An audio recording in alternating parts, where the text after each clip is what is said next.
Hello mga kaprindi, ang gagawin natin ngayon ay magchachampurado apoy. So nalagyan na po natin ng tubig. Ang next natin na gagawin ay isasalang natin sa induction cooker.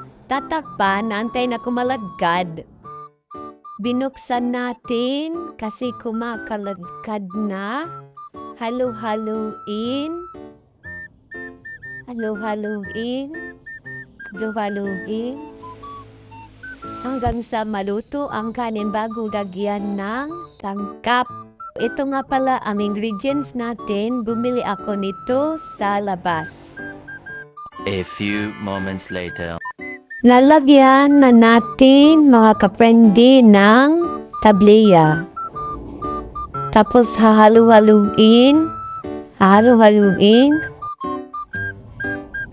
Lalagyan natin ng gatas para maging creamier. Halu-haluin lang hanggang sa mamix lahat ng ingredients. 2 hours later.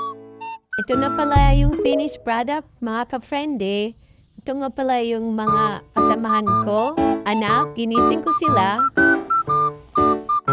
Bye mga ka-friende. That's for today video.